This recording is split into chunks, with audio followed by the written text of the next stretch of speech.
bien le bonjour, je vous retrouve pour une nouvelle vidéo, dernière lecture graphique qui va comme d'habitude balayer assez large dans les genres puisque j'ai de la BD, du roman graphique, de l'autobiographie, de l'essai, du manga, un petit peu de tout mais plutôt des lectures très chouettes, très intéressantes. Comme d'habitude, j'ai 6 livres à vous présenter et je vous propose qu'on commence tout de suite. Et on va commencer par un roman graphique absolument trop mignon que j'ai financé sur Ulule il y a quelques mois maintenant. Il y a eu un petit schmilblick dans l'envoi de mon colis, mais je l'ai finalement reçu et c'est Tide Song de Wendy Xu aux éditions Bliss qui font toujours un super travail éditorial dans leur parution. J'essaye de les financer sur Ulule un maximum parce que je trouve que c'est vraiment le type de petite maison d'édition, de bande dessinée, de graphique d'une manière générale que j'aime soutenir. Et ici, on va suivre ce personnage qui s'appelle Sophie, qui m'a d'ailleurs beaucoup fait penser à la Sophie du château de Hurle, tant dans le caractère dans une certaine mesure que dans le caractère design, parce que je crois que sur certaines poses et sur certaines planches, elle se ressemblait vraiment beaucoup, donc ça m'a un petit peu perturbée, mais c'est un personnage que j'apprécie beaucoup dans le film d'animation Miyazaki, donc c'est pas non plus un énorme problème pour moi. Toujours est-il que on va la suivre alors qu'elle est au cours d'un apprentissage de la magie familiale et qui, à la suite d'un sortilège raté, va se lier plus ou moins d'amitié, ou en tout cas lier une relation avec un dragon des eaux. Et globalement ça va être une histoire jeunesse autour de la confiance en soi et de trouver un petit peu sa place finalement, et c'était très chouette, j'ai beaucoup apprécié. C'est pas mon livre préféré de l'autrice je pense, mais j'ai apprécié les thèmes abordés et la façon dont il l'était. C'est très léger, ça se lit vite, je pense que pour des lecteurs jeunesse c'est très accessible avec des messages qui parlent je pense de façon assez large à des lecteurs plus ou moins jeunes, parce que il y a des choses qui m'ont parlé à mon âge et qui je pense résonneront de façon différente pour des lecteurs plus jeunes ou plus âgés que moi. Ça parle également d'apprentissage et de relations familiales, donc encore une fois c'est des thèmes qui sont assez génériques mais qui sont abordés de façon assez bienveillante, assez sympa et qui change un petit peu, donc voilà, c'était plutôt une bonne réussite pour ce roman graphique. J'ai passé un très bon moment de lecture et je vous le recommande si vous ne l'avez pas encore découvert. En plus les dessins sont plutôt assez doux, avec un trait un petit peu épais, mais des personnages qui sont assez expressifs. Ça tire un petit peu du coup vers le dessin animé à mon sens, et c'est plein de couleurs, assez pétillant, assez doux, donc ça fonctionne plutôt très bien avec l'ambiance et c'était globalement très plaisant. Autre récit plein de couleurs et de féerie en bande dessinée cette fois-ci, Le Jardin des Fées de Audrey Alouette illustré par Moretti. C'est le duo qui travaille également sur la série Princesse Sarah que j'affectionne particulièrement, et sans surprise ce livre est absolument magnifique. Je suis vraiment extrêmement fan de ces illustrations et je trouve que dans cet univers de fées très végétal, très boisé, ça marche extrêmement bien. Vraiment les planches sont très jolies et les couleurs rendent très bien l'ambiance à mon sens. Ambiance qui d'ailleurs n'est pas sans rappeler le roman Le Jardin Secret, avec ce côté un petit peu mystérieux, cette omniprésence de la végétation et ces fées qui pointent le bout de leur nez pour mon plus grand plaisir. Il y a d'ailleurs un jeu sur le langage des fées que j'ai trouvé très chouette, parce qu'elle ne s'exprime pas tout à fait comme les humains. Il y a des petits twists au niveau de certains mots que l'on voit un petit peu inspiré d'autres, etc. J'ai trouvé que c'était très bien trouvé. Et voilà, globalement on va suivre ce personnage dont le nom m'échappe, qui arrive dans un manoir très mystérieux. Elle est hébergée par sa famille qui n'est pas ravie de l'y accueillir et elle va vite se rendre compte que il y a anguille sous roche, il y a plein de choses très mystérieuses, il y a des marques un petit peu partout, il y a une espèce de malédiction qui plane. Elle va faire la connaissance des fées et tout va aller plus ou moins de mal en pis, ou en tout cas dans un imbroglio encore plus important. Et c'était vraiment hyper cool. Le rythme fonctionne très bien, la narration est très maîtrisée, ça donne très envie de connaître la suite. D'ailleurs ça finit sur un beau cliffhanger. Le deuxième tome est paru juste il y a quelques jours je crois, puisque c'était prévu pour mi-mai. Je pense que je ne vais pas le laisser très longtemps traîner dans ma wishlist parce que j'ai vraiment beaucoup apprécié ce premier volume et j'ai très hâte de lire la suite, d'autant que il y a des thèmes encore une fois plutôt très intéressants et très bien abordés pour ce type de récit. On parle un petit peu d'avortement, on parle de personnages féminins assez intéressants et intelligents à suivre, donc c'est très plaisant et j'ai hâte de voir ce que va donner le prochain volume. Autre ambiance complètement mais néanmoins très colorée, contrairement d'ailleurs aux autres ouvrages de l'autrice que j'ai pu découvrir précédemment. Il me semble que c'était plutôt en noir et blanc. J'ai lu Astrologie de Liv Stromkist, je sais pas du tout si ça se prononce comme ça, qui est publié aux éditions Rackham. C'est une autrice que je suis un petit peu de loin en loin parce que j'ai lu pour l'instant un autre de ses ouvrages, j'en ai vu pas mal passer, qui m'intrigue beaucoup, qui fait une espèce de non-fiction un petit peu essai, ou en tout cas vulgarisation d'un certain nombre de choses, et ici donc qui va parler de l'astrologie par des moyens assez différents je trouve de ce qu'on peut croiser globalement, c'est-à-dire que par un point de vue très humoristique, très décalé, elle va nous présenter des personnages célèbres, que ce soit modernes ou non, qui ont ou ont eu donc chacun des signes astrologiques et nous expliquer en quoi ils sont un petit peu symptomatiques de ces signes et en tout cas des traits de caractère qu'on leur prête.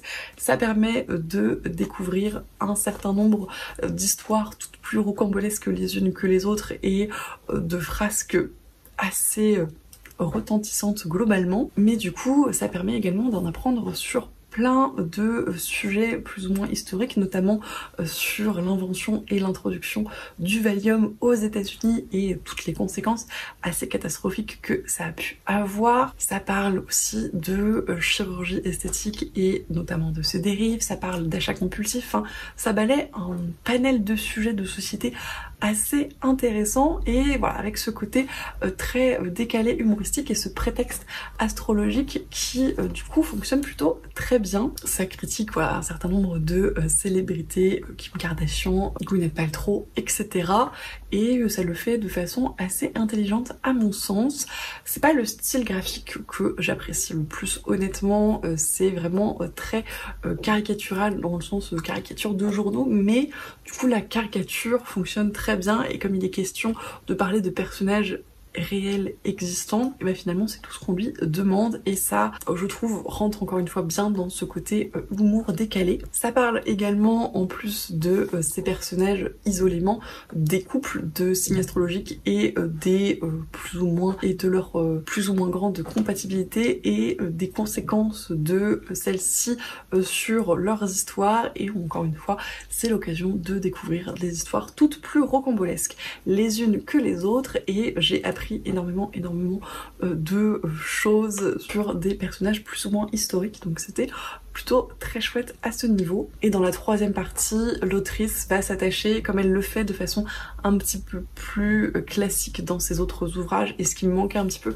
dans les deux premières parties plus décalées, où on sait pas trop si c'est du lard ou du cochon, sa vision de l'astrologie, elle va déconstruire un petit peu, du coup, dans cette troisième partie, ce qu'est l'astrologie d'un point de vue sociologique, d'un point de vue psychologique et philosophique, en s'appuyant sur des sources nombreuses et variées, et toujours avec ce ton un petit peu décalé qui fonctionne très bien avec moi. C'est vraiment typiquement le genre de livre où j'apprends des choses en m'amusant et en ayant vraiment un regard sur des sujets très divers, donc c'est toujours hyper intéressant à mon sens. Je continuerai à suivre cette autrice parce que je trouve que les formats se prêtent très bien à certaines de mes envies quand je veux me pencher sur certains sujets. C'est un peu une façon pour moi de lire des essais sous une certaine forme parce que c'est à mon sens un petit peu ce que c'est et je trouve que ça fonctionne plutôt très bien. Donc voilà, si c'est des sujets ou des types de narration qui peuvent vous intéresser, je vous le recommande. C'est très particulier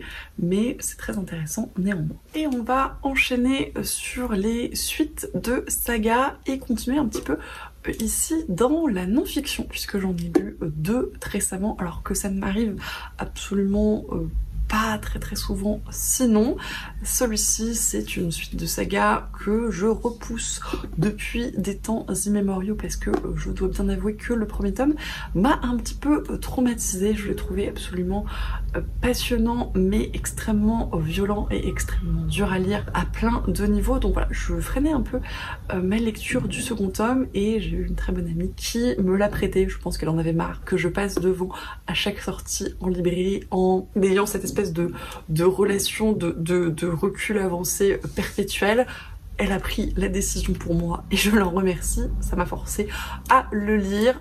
Le deuxième tome de Pucelle, donc ici confirmé, de Florence Dupré-Latour aux éditions d'Argo, qui est un récit autobiographique sur donc le personnage de Florence qui grandit dans les années 90 avec une sœur jumelle dans une famille très religieuse où globalement les choses du corps et notamment les choses du corps féminin ne sont absolument pas abordées et ce qui va mener, bien évidemment, vous vous en doutez peut-être si vous êtes une femme ou si vous avez des jeunes filles dans votre entourage, à une découverte de son corps et notamment des menstruations qui n'est pas sans violence et qui m'a absolument affligée. J'ai vraiment été très touchée par le premier tome où il était notamment question de ça et j'ai trouvé encore une fois que c'était d'une violence sans nom, cette ignorance dans laquelle était gardé le personnage principal qui est vraiment prisonnière de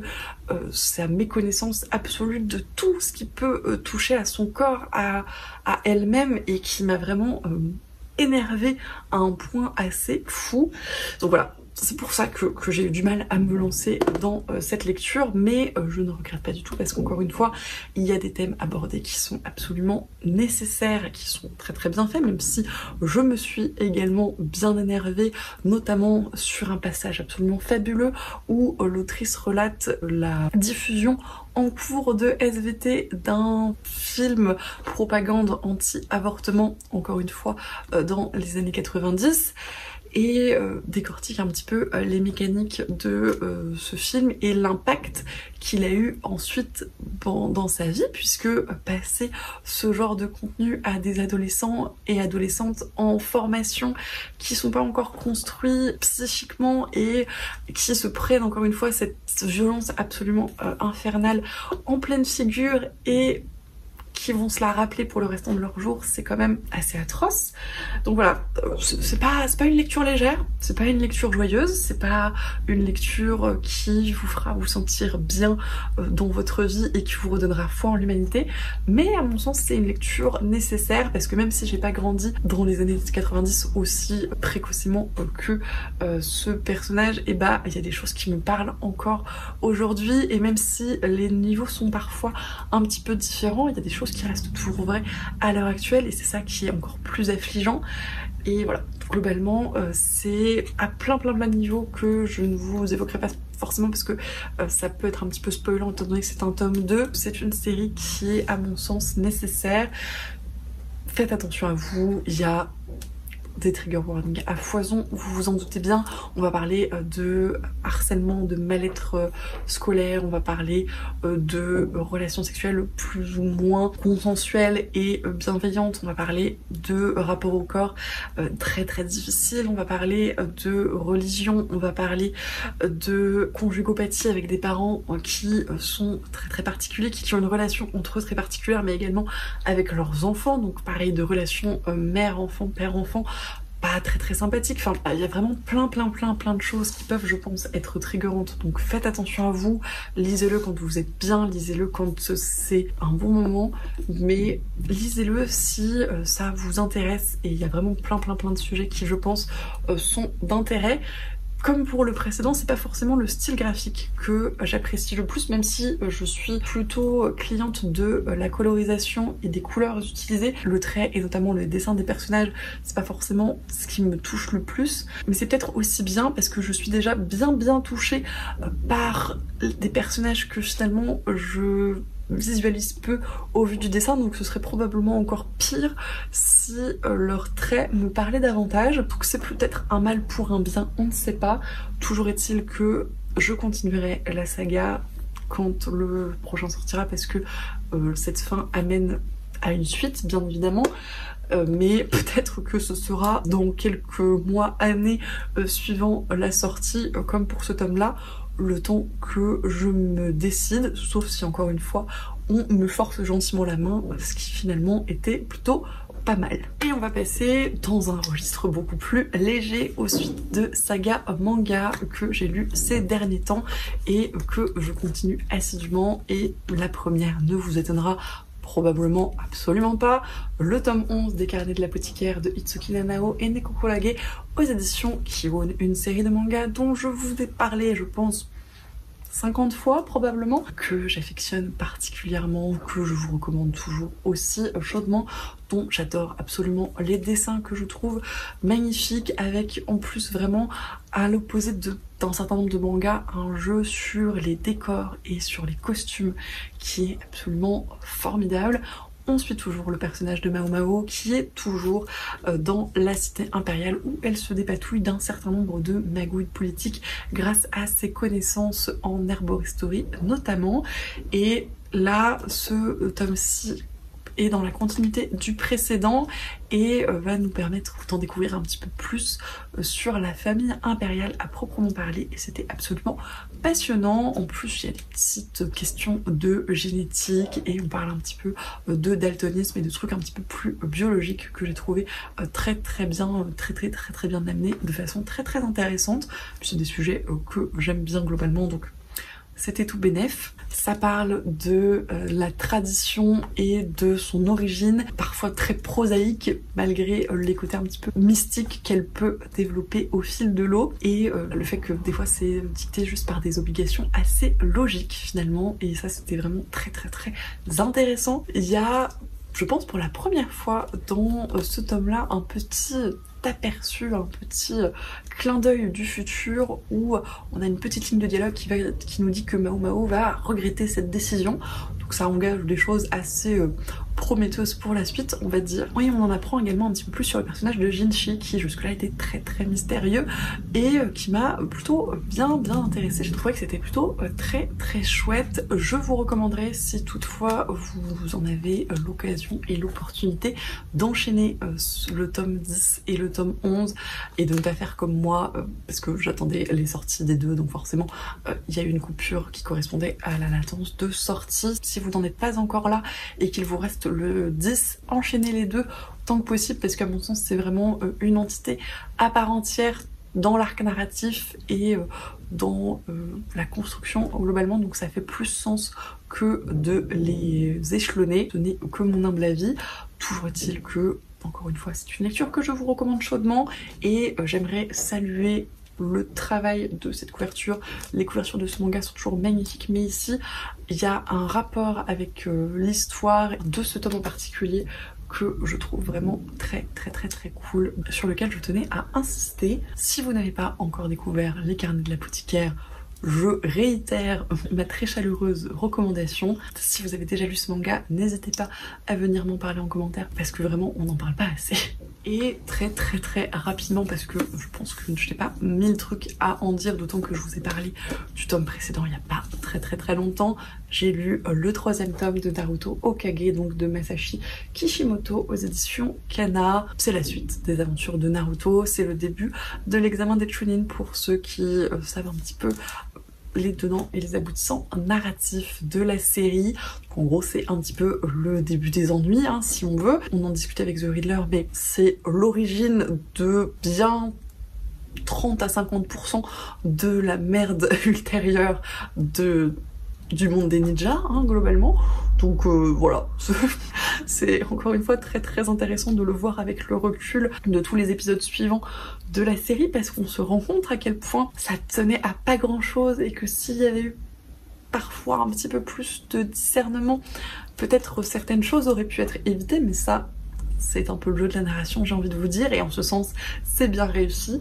Toujours est-il que je prends toujours autant de plaisir à me replonger dans cette histoire, à retrouver ces héros qui n'ont pas forcément très bien rajeuni si on veut, parce qu'il y a des petites choses qui font un peu lever les yeux au ciel. J'ai eu un moment de grande gênance intense pour eux parce que il y a des scènes qui sont un petit peu ridicules à lire maintenant, mais encore une fois, ça fonctionne bien, l'univers est absolument génial, c'est un de ceux que j'apprécie le plus, je pense.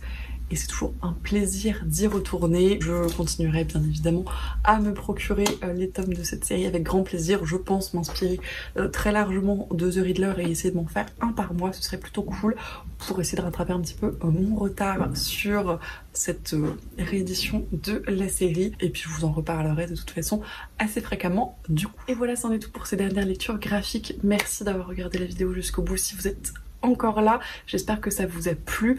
Comme d'habitude, n'hésitez pas à me dire si certains des livres que j'ai présentés vous tentent, si vous en avez déjà lu certains, ou d'autres livres des auteuristes que j'ai présentés, si vous avez fait de belles découvertes en lecture graphique. Ces derniers temps, je suis toujours preneuse de recommandations, bien évidemment. Merci pour tous vos commentaires, tous vos messages et tous les échanges qu'on peut avoir. C'est toujours un plaisir. Je vous souhaite bien évidemment d'excellentes lectures et je vous dis à la prochaine.